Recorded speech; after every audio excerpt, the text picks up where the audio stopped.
Started. Okay, so let's set a little historical framework, huh?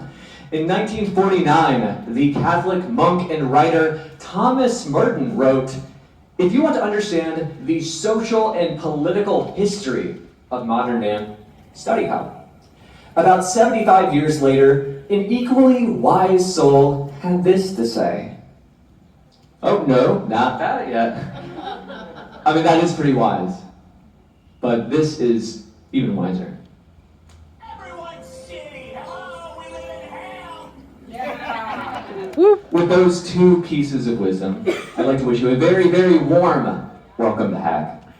I'm Dan, and in this panel, we're going to be exploring the history of American animated cartoons and comics that depict furry creatures in hell.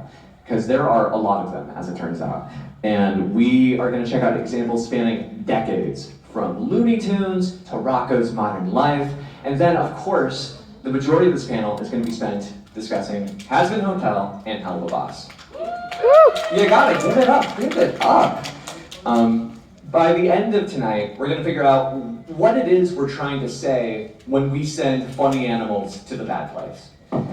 Now, that was a little weird. But before we get started, I want to just let y'all know that, we should have some fair warning for the imagery we're looking at tonight, right? There's going to be a lot of depictions of cartoony violence and gore. If you've seen Hell of a Has-Been, you're familiar with this. But also things like references to suicide and substance abuse, Christian imagery, and exactly one homophobic slur. It'll make sense when we get there. If that is any disturbing to you, and it's totally fine, now's a perfectly fine time to jump, and I thank you for coming. For the rest of us, let's set a historical framework for what kind of hell we're talking about. What is heck? Because for the inspiration for tonight's fire and brimstone imagery stretches back way further than Walt Disney. There's a lot of non-Western influence from Egyptian mythology and things like that, but a lot of it is going to come from Judeo-Christian texts like the Bible.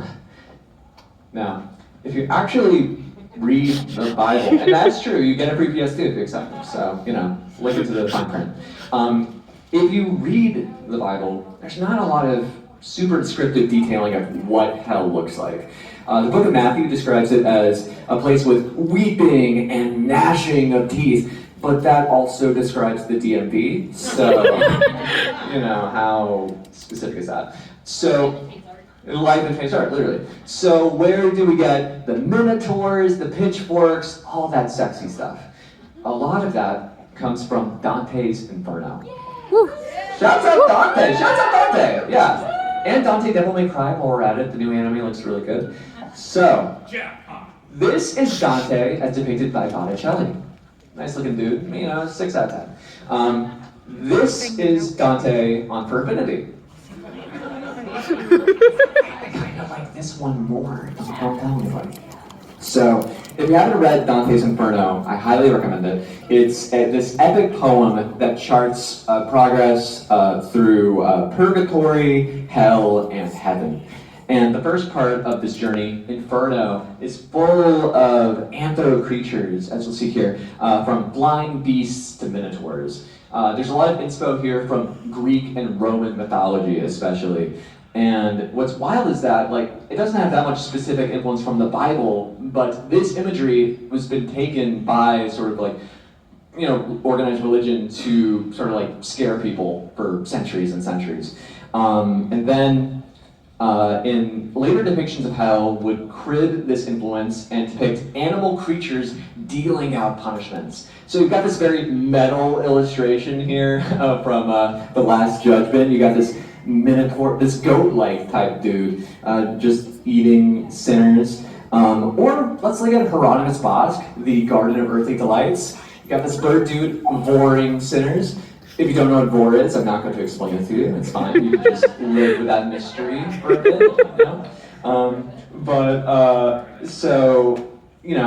that's the groundwork. But fast forward a few centuries of Christian cultural hegemony, and all of this has stewed into this sort of fire and brimstone that is targeted and, really just been cruel and merciless to people for absolute centuries. That is a lot for a second. I get it.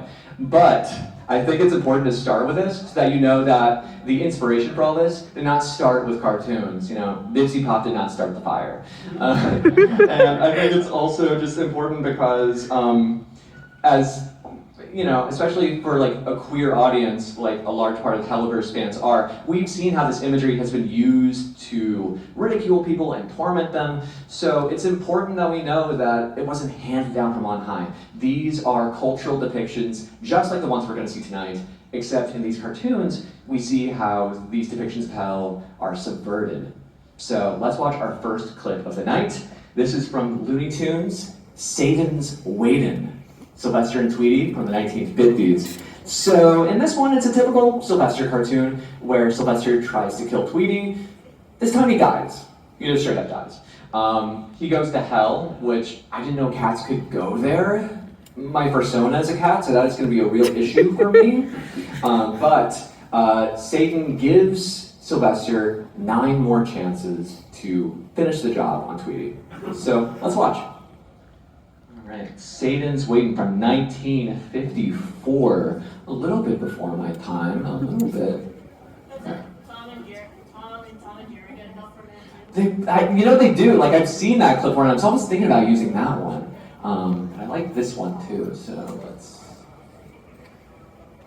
let's see. Should we? There we go. All right. So let me full screen it.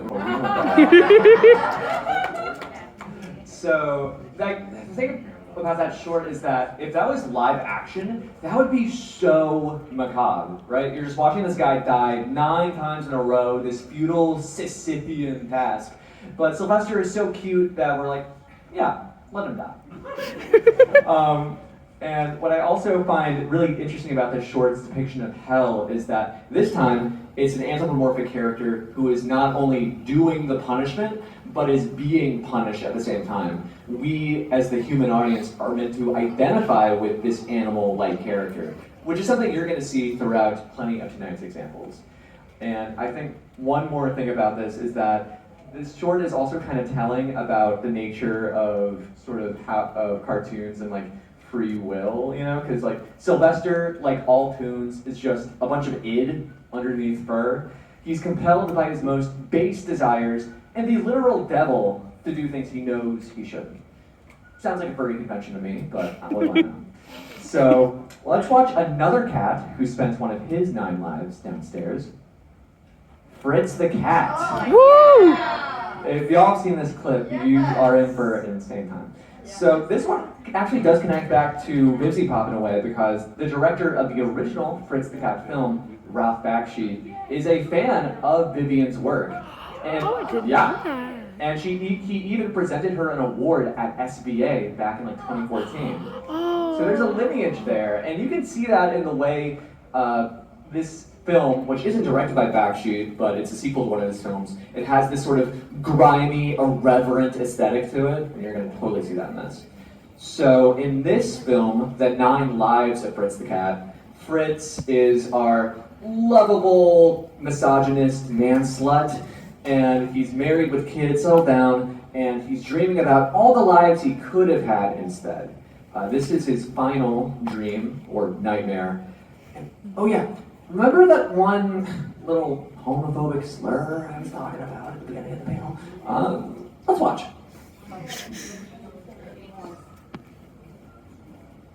Alright, let me move this over to the next screen. Minuscule. Sorry, I'm always having trouble with this. There we go. Alright, Fritz the Cat, let's go. Did you hold it for Nixon? Did you by any chance, Mr. Smartass, pop some of my birth control pills? Oh, shit. Probably just peed on my shoes.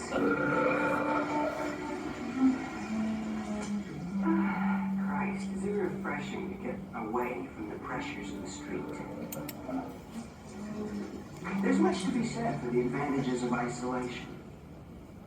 It allows one total freedom to pick and choose without the forces of society that wear you down. Hey, let's take the example of the influence of our present-day culture. It typifies humanity's lack of personal concern for others.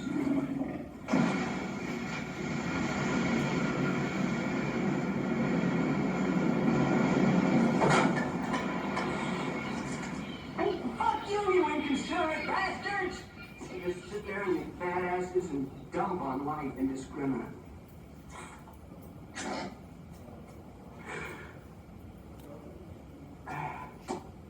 I suppose I should learn to accept the minuscule distractions of life. Oh, shit. So the character who's coming in is super racist, so I cut out every part of the clip he's in. You're welcome.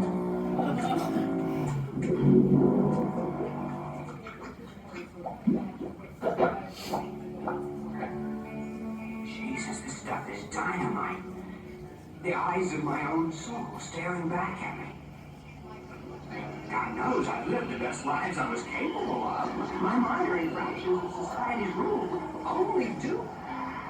Oh, please, Lucifer, don't take me. I'm not ready. I'll change. I'm already changing. Look at it change. Oh my God, what a way to go. Excuse me, certainly, hello. You who down there? Excuse me, did anyone find an earring? I mean, I got my earring in the trash, should recognize it. It opens on one side, it's kind of a jade color. It's got a picture of Errol Flynn and Abigail naked. Christ, Lucifer's a faggot!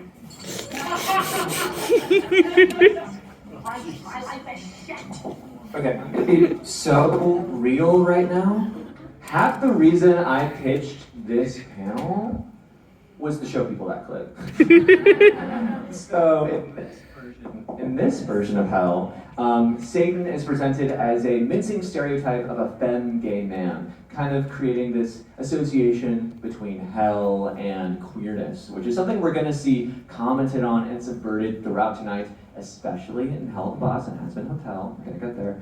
And what I find most interesting about this clip is that what freaks Fritz out here is not the fact that he's meeting Satan himself, it's the fact that Satan's a limp wrist. That's what freaks him out the most. And the fact that Lucifer doesn't fit into the narrow boxes of biology that all the other characters do. Fritz is just a typical toon cat, right? But Lucifer has these wings, these bird-like feet. He doesn't fit into these biological boxes, and that's what freaks him out. So this cartoon does a really good job of kind of depicting these post-Stonewall anxieties people had about queerness, which still continues, unfortunately, today. So let's move forward to the 90s, where we have Rocco's Modern Life to heckin' back. Carlos Alazraqui was here this weekend. Did any of you go see him? Yeah, like I love Rocco. It's one of my favorite cartoons of all time. And when I was rewatching this episode like a year ago, and I was like, wait a second, I could do something with this. So in this episode of Rocco, it's a similar foundation to what we've had before. You know, a toon sinner is tormented by Anthro creatures. So let's watch a clip, huh? This is Rocco's Modern Life to heck and back.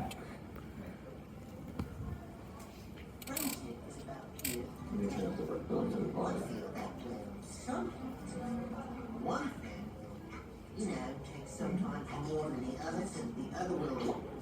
Rocco, I know exactly what you're trying to say. I think Jenny Rose said it best when we were in the 3rd grade. Mrs. Lehman, my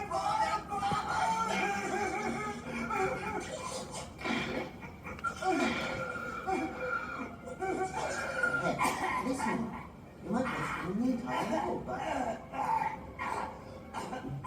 Oh, come on, no need to be all choked up there. Just... Eva? Moo! Eva! He's joking! He's joking! Is there a doctor in the house?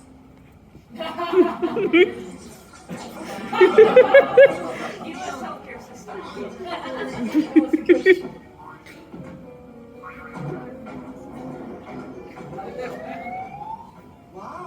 I got big hips.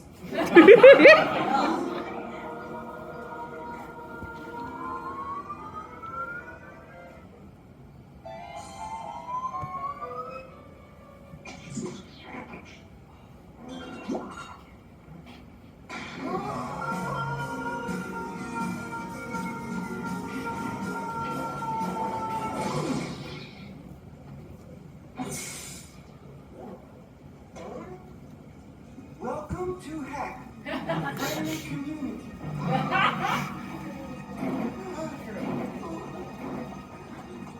I am the Dark Underlord, the Prince of Doom, the King of Eternal Torment. I am fear.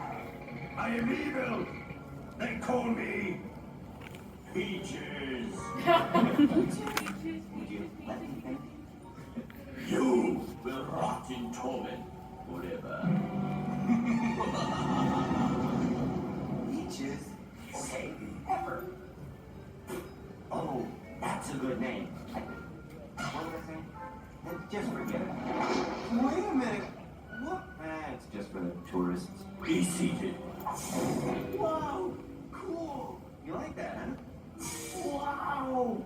This is a 1974 Mixed Spirit Turbovision 3000, and it belongs to me. Do you know what that makes it? I give up. The TV from Heck. Hey, wait a minute. Heck, isn't it supposed to be Sensors. Back from Heck. You're the pineapple from Heck. I love when people say that. Okay, now where were we? Oh, yeah. You are guilty of all the 7 deadly sins. Gluttony! You still with me? Hey, Peaches, you got anything to eat around here? You don't get it, do you? 7 deadly sins. Gluttony!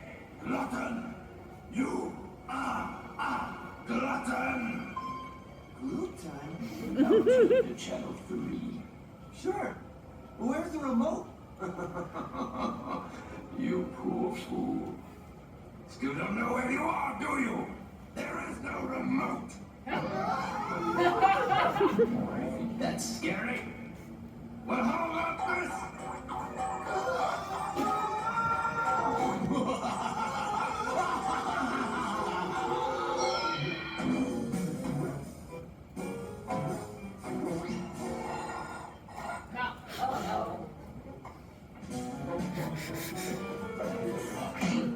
Hang on, Pip.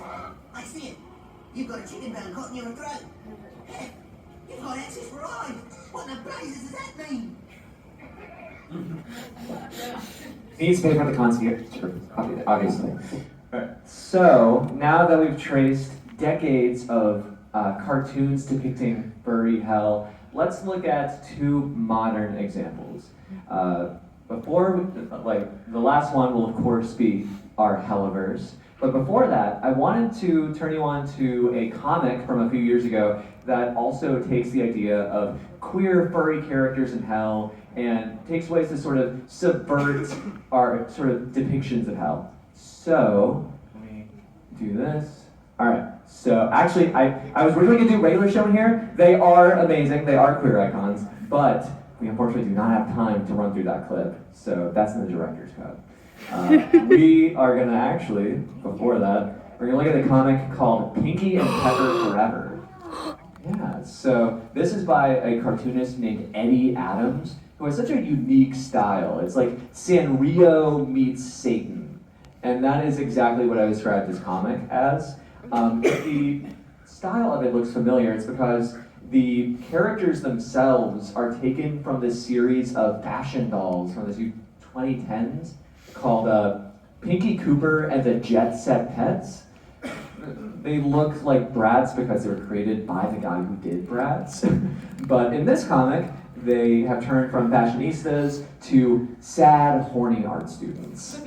And what's in this comic, It's they meet and fall madly for each other at their art college, finding common ground in art and S&M. So we know there's similarities to Dipsy Pop's work and depiction of, sort of like alternative sexuality, things like that. There's genuine affection in their relationship, but it's also very codependent and tortured. It's very nuanced in a way that you don't really find in a lot of comics like this. So halfway through the comic, Pinky uses Pepper's bondage gear without her permission as part of a performance art piece. And so after Pepper confronts her on this, Pinky is furious and decides to commit suicide. And faking her own death, or not faking her own death, but turning her death into one final performance art piece. And so Pepper is distraught, and she decides to also commit suicide in order to see Pinky again. They meet up in hell, and the relationship continues from there, like nothing happened. That sounds heavy, but the comic sense of humor and sensibility makes it, I think, if you can handle the heavy themes of something like Has Been or Hell of a, then you'll like this too. So what I have put together is a clip of Eddie Adams speaking with the cartoonist Carter Munir in 2019 about the influences and theology behind this comic. So let's check it out, huh? This is Pinky and Pepper Forever. Oh, I think I attached. Hold on. About you is that you are personally religious. I'm not very practiced in it, but it's left its impression on me that is unshakable. So, I went to Catholic school, all girls, do the math. Religious symbology is important to me. There's some deep-rooted evil in it too that I find useful to tap into when making horror and when drawing about these crazy feelings like I'll die for you, I'll sacrifice anything for this relationship. So in Pinky and Pepper, both characters go to hell, and their relationship sort of continues on unfazed. They go to hell, and it's sort of they both got jobs at Target. But a lot of the specifics of hell and what you focus on as scary seems deeply personal to you. Yeah. I really like the idea of a personal hell. If anyone's familiar with the Hellraiser franchise, I really like how the devil will make hell personal to you, and that's art, ooh, what's gonna torture you the most? So I think that's true in Pinky and Pepper. They're haunted by their past. Pinky's suicide is in a bathtub, and there's an evil bathtub walking around on 4 claw feet with a face, and a bathroom with a tongue that would lick you when you sit down, and just repulsive stuff that's kind of goofy and Brave Little Toaster-ish, but it's deeply scary to me because it's I don't know, it's just funny, it's just gross. So I'm interested in my own personal hell. Yeah, I love what Eddie had to say there about creating your own personal hell, because all of the cartoons and comics that we've been looking at tonight are reflections of the specific anxieties either of the creator or of their society in general. Look at that Fritz the Cat clip, right? And how it sort of emphasized and sort of satirized the homophobia that was in that era. And I think you see it here too. And I love the way that this comic also draws influence from these past depictions of hell. You've got this Hieronymus Bosch triptych here next to this panel from the comic, which is a straight up just reinterpretation of it. So my hope is that you find this comic entirely on the publisher's website, silversprocket.com, for free. So I recommend checking it out, because I think if you like the way Hell of a Boss and Has Been Hotel talk about queerness and theology and the messy ways those intersect, I think you'll like this.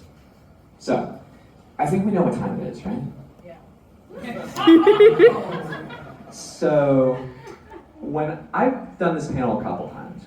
The first time was at a panel convention in Boston, actually. Shouts out Boston, I need my Duncan. Back in 2024, January 20. It was the day that season 1 dropped. And I was I don't know how well this is gonna do. It's a little bit, sure, the YouTube pilot was great, it was super successful, but like, are people gonna be into this? And then people very much were into this. Renewed to season 4 already, which is insane. We're talking songs with hundreds of millions of streams, almost made the Billboard Hot 100. If we're talking depictions of hell in general, this might just be the most popular one since Dante's Inferno. And it also, of course, being the most popular, also has faced a wide variety of criticism, some of which fair, some of which not so much. The thing about that is that there's a lot to say about the show and like critique the way it depicts certain subjects, but in certain circles, you say one positive thing about these shows, and people assume that you are the cartoon beatbox guy. Again, if you don't know what this is, I'm not going to explain it to you. You just have to live with that mystery. Let that ruminate all Saturday night. Is that 4 bands? Yeah, I'm so sorry for bringing that up. So well, it'll take too much time. So, I think because of that, I think it would be way too easy to talk about these shows from a defensive place, just because it kind of, especially like online, has kind of a certain like reputation or whatever. But I think that's unfair to both of us to talk about these shows like that. I think this is a space to honor what makes these shows work, and I think a large part of what makes it work is the way it depicts hell and subverts some of the imagery we've shown earlier today.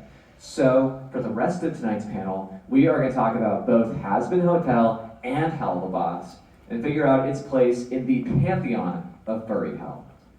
So, where do we even start, right? I think a good place is just figuring out what the topography of Vivian's hell is in the first place. So, if you're here, you probably know most of this already, but we know that it's split up into the rings of hell, just like in Dante's Inferno.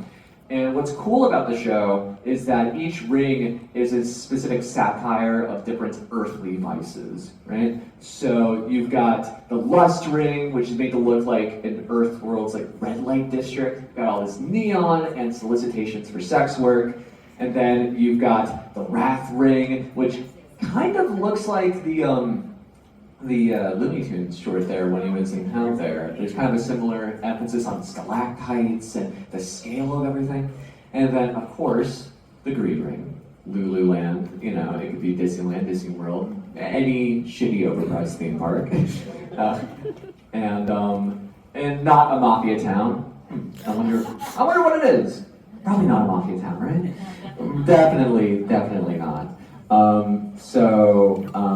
I think for this, it's also worth talking about like what different demons can do, because in Dante's Inferno you have just this human who is traveling through this world, but in this it's you've got hellborn demons who can travel across all the different rings, but then you've got sinners who can only stay in one. So our sinners, focusing on Has-Been Hotel specifically, are they're folks who are former humans on Earth, but then they took on new forms in the afterlife.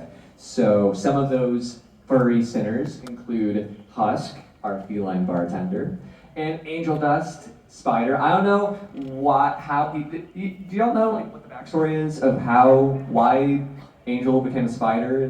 There's like his family was involved in the mafia, so it's kind of like the web of crime. Yeah, like that, because I knew he was involved in the mafia, but it always felt like such an oblique kind of connection there. But it's interesting that like we are meant to identify with these characters who were once human like us, but now are abstracted into these like animal-like forms. So in Has-Been Hotel, the angels of heaven cull the population to prevent an uprising. You know this already, but instead of explaining all this, why don't I just play you a song? Why don't we just take a closer look at this ring with the very first song in the show? Yeah. Happy Day in Hell. Let's go.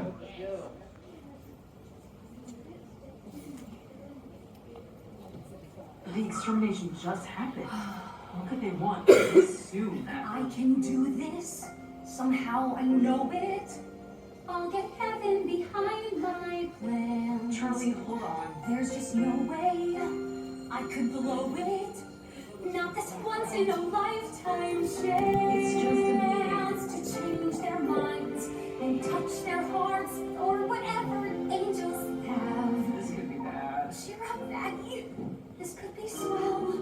Something tells me that today will be a happy day in hell. Okay, just don't think about it. That bitch is halfway down the street. She's dancing. There's a warm, fuzzy feeling that walks through the air. Every street's so revealing, it's hard not to stare. It's a realm so appealing, it beats anywhere. If you don't mind the smell, it's a happy day in hell. Hi, mister. Fuck yourself. And this trash fire that's burning my soul. Ton of barbed wire to shove in his hole. What is required, we all have on. I'm not doing well. Another shitty day. If I can show him the dream of dreams that any soul can chase, then you will know everyone can be redeemed from the evil to the straight. Bloodthirsty and I can hear all their stories, the lost and displaced, and I know that there are more of them acquired taste. But if I open the door and I give them a place, and mine has been hotel, it'll be a happy day in hell.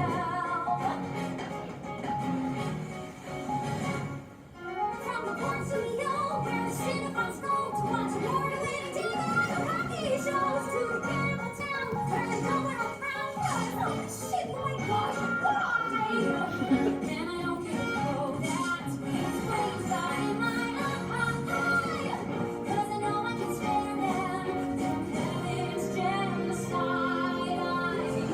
Trash fire that's burning my soul. I'll get heaven behind my hands. There's just no way I can show it.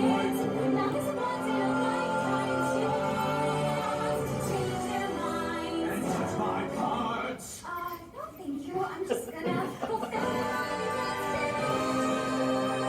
Rush, bitch. I can already tell. Today is gonna be a fucking happy day.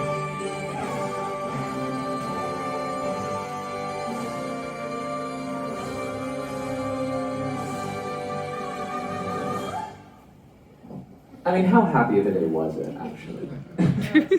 Not so much. That song, like any great song in a musical, it sums up exactly what the tone of it is going to be. And I think it exactly sets up that Vivian's take on hell is very irreverent, and it, like, the grotesque is rendered mundane. You know, like murder and arson and all that stuff. That's just like going outside. You know? And we also see plenty of anthropomorphic background characters. I've collected a few of them here. I'm totally normal. Very normal. Are we all? We're so normal here. This is the normal convention, right? I made sure to go to the normal one. So, much like Fritz the Cat, there's an explicit connection between queer-coded furry characters and Christian hell. So here we see Galaxycon After Dark. You can see some more very queer and kinky anthropomorphic characters in the bondage club scene, a classic there, or during the show's most popular song, Poison, shouts out.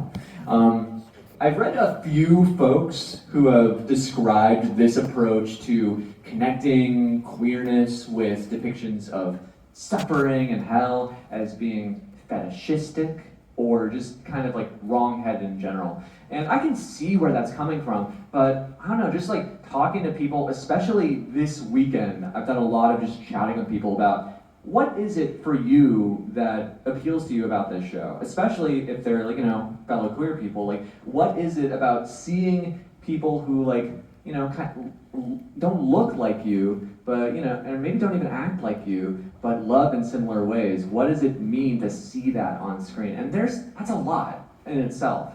So I think criticism of the show is absolutely fair game, but I think something the show does well is its juxtaposition of queerness, anthropomorphism, and depictions of hell. So now I'd also like to compare sort of the themes of Has-Been Hotel and Hell of a Boss, since I love both shows, so I have to talk about both. So the major through line in both shows is the idea of redemption. The idea that, you know, just because someone fucked up once doesn't mean that you're stuck that way forever. It's an idea of like, if you read up on like restorative justice and things like that, that is kind of part and parcel for it. I don't think that Viv has ever talked about it in that way, but totally could be read as that. I mean, we see characters in these shows striving to make amends for their wicked deeds, either for what they did on Earth or down below. Like we got in Hell of a Boss, we had an episode titled Apology Tour, where he just goes around and like, you know, apologize for being like shitty dude. And it's half-hearted, as we see at the climax of the episode, but he is genuinely trying. Or even, like that episode is just like so heavy in the way it depicts it, but like, I think it does a really good job. And you can also see that in like Has-Been Hotel compares it, we see how Angel Dust's self-improvement is put literally on trial in season 6. So in a conversation with the LA Times, Vivian was talking about the show's stance on this morality of